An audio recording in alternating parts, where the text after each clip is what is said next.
everybody, it's Dana and welcome back to my YouTube channel. Today we're going to be making this beautiful card right here. This is using the new Altenew Brick Rosette Stencil, and I also have the You Matter dies. So let's go ahead and get started. So the stencil is a 2-pack. It's a great layering stencil.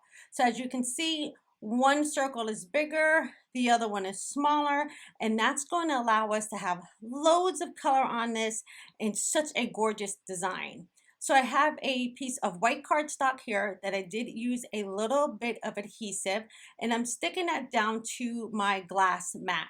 I'm coming in with the larger of the stencils, which is the outer band, let's say, and I'm going to place that down. Now I do have a little bit of Pixie spray on the back of the stencil, but I am going to use some purple tape since I've used this stencil several times to make this card that we're making, and it might not hold as well, and then I was just really too lazy to respray the stencil. So I do have two shades of teal here, a lighter shade and a darker shade. Now all of the inks I'm using today are also from Altenew, and I'll have them listed below. So I am going to start with the lighter of the teal color. Now you could just use one color of teal or one shade of whatever color you're using, but I wanted to have a little bit of depth and dimension, so that's why I'm going to use two teals. I am also using the new ink stands. I decided to purchase a few and see if I like them, and so far I'm very pleased with this little gadgets. I swear, like having stuff in our craft room that makes us happier and easier for us to craft is definitely the way to go. So I'm coming in and I'm doing a light wash of this first shade of teal. Now what's so great about this design is that there's going to be more build up of color because it's a layering stencil. But again, if I wanted to stop right here and just use this one layer, I'm still going to have a gorgeous card. Once I have down that first layer, I do kind of go back over one more time because I just want to make sure I'm covering up enough of the white underneath the cardstock. Next, I would come in with that teal color, which is one shade darker. So this one I believe is called Teal Cave, and it's one shade darker. Now for this, I'm only going to add it towards the bottom part of the stencil. Just the bottom part. Again, if I feel like this is going to give me a little bit of depth. Again, you don't have to do this. You can totally skip this, but I just think it looks so pretty. Again, I'm just coming around just the bottom part of each little square and pulling in that color. I am also trying to make sure I don't get any of that blue into that next ring. Once I have the color down the way I like it, I do want to come back in with a cloth and kind of clean that color off of my stencil. This is going to help me not get that color into my next ring of color, and it just makes things neat. And I know me, I have a tendency, I might put my hand into this ink and then, you know, we're back starting all over again. Once I remove the blues, I am going to come in with some reds.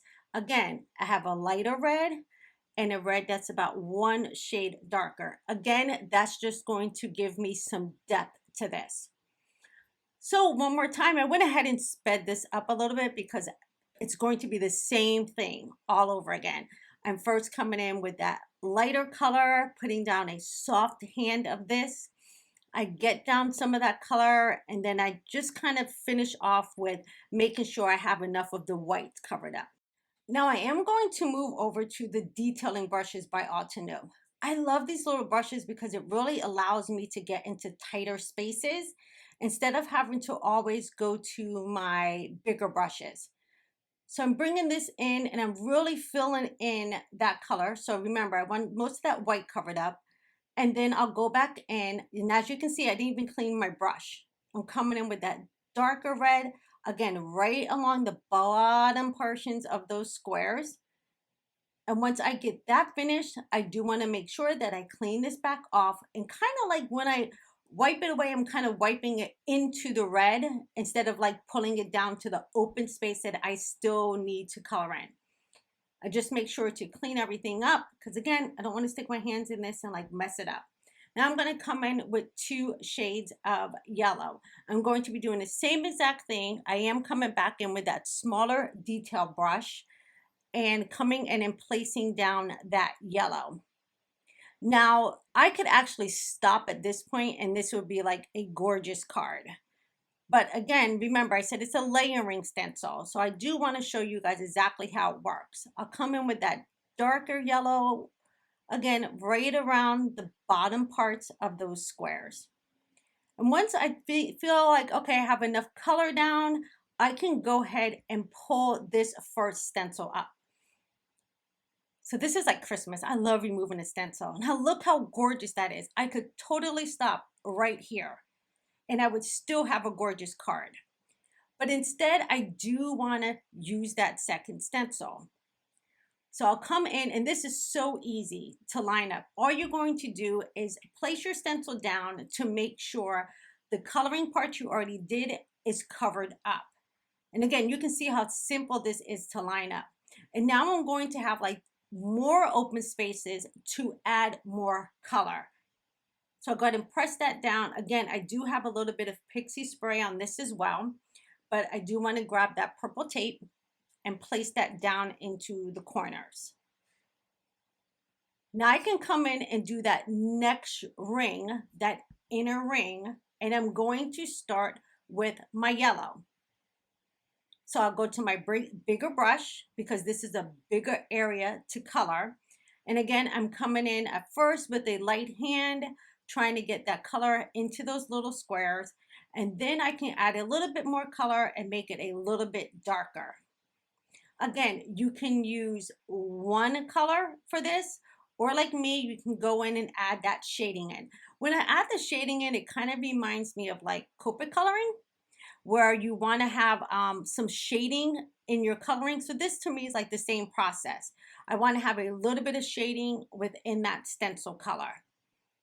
Once I have that done, one more time, I'm going to come in with my next color, which is going to be the teals. And again, I can turn around and not use these same colors, and I can go in with 3 more different colors. But I wanted to keep these colors kind of close together. But I think next time I do this, I'll actually probably use like rainbow colors, where I can use all of the colors of the rainbow to do this stencil. And I think that will look pretty as well. If these colors look very familiar to you, they should, because they're my blog colors.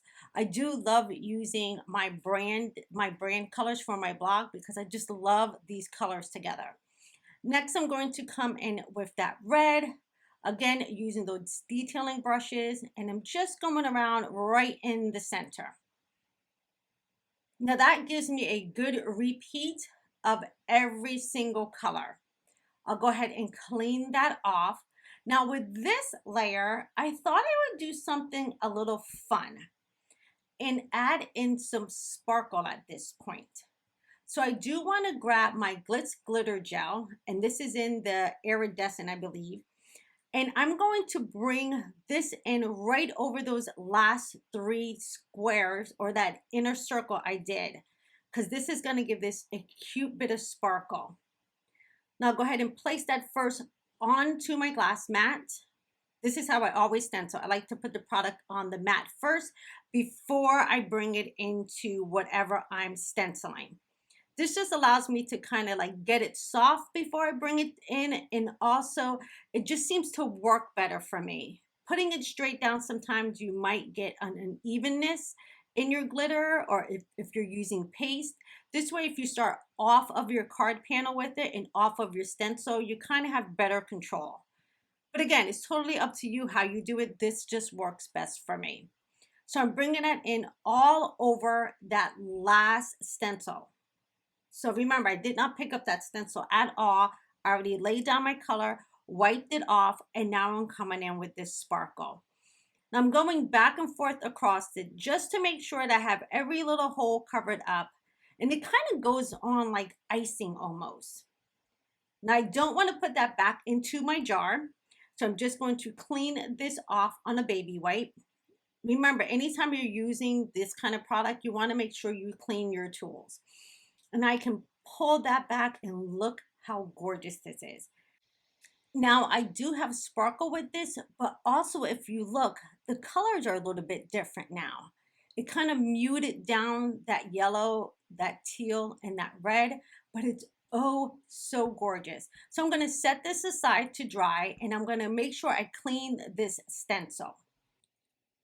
Okay, so now I'm going to pull out that You Matter die, which I absolutely love.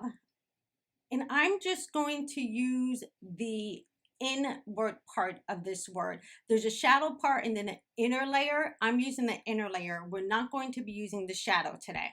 So I'm just making sure that I can fit both of these onto this card panel. And I want to come in with the same exact colors that I use. This is a great way to keep everything you're working with in a great color palette.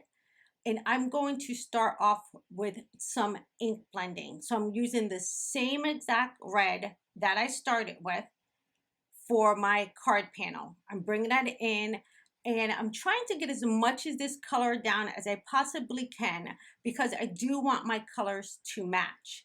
Now again, I could have just ran this through some red cardstock, but maybe my reds might not be the same. And I want to make sure that this three colors, this color palette is seamless across my project.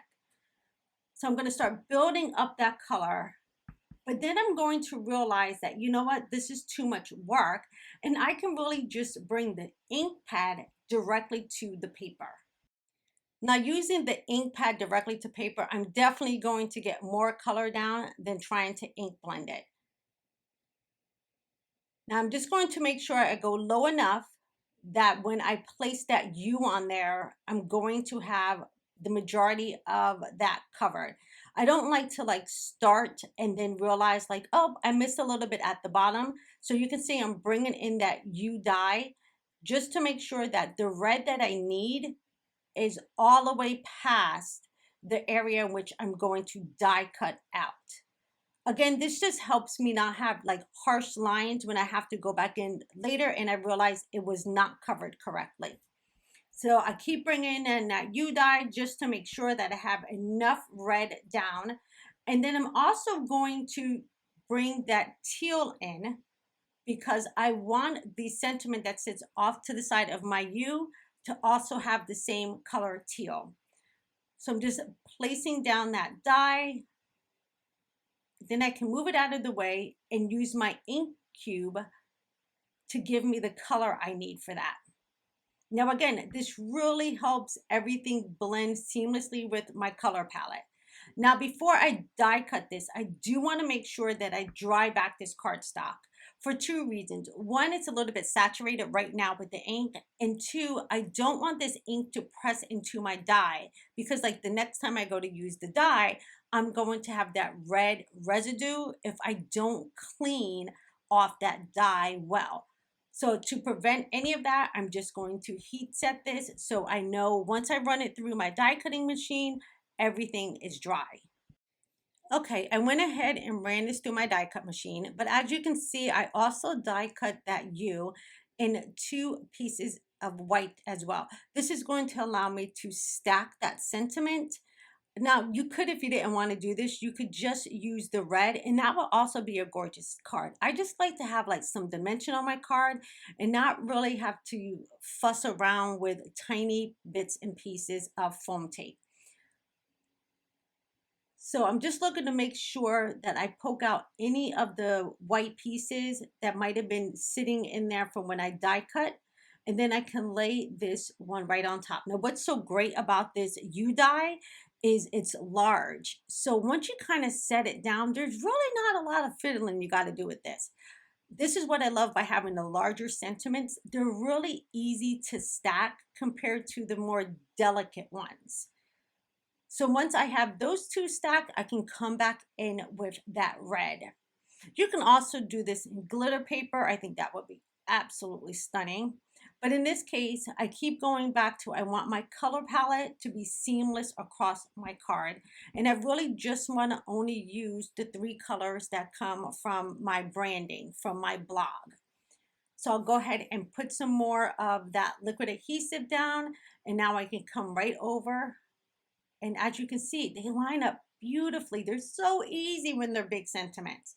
I just need to pick that up and just make sure that that red is over the white.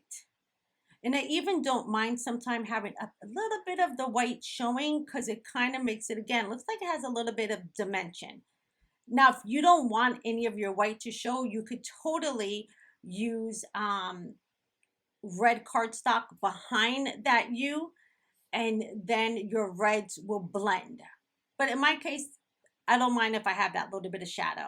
Now I'm going to come in with the blue I Love, and I'm going to use the scratch piece of paper that I cut out my U's, and I'm going to back this piece here with that white.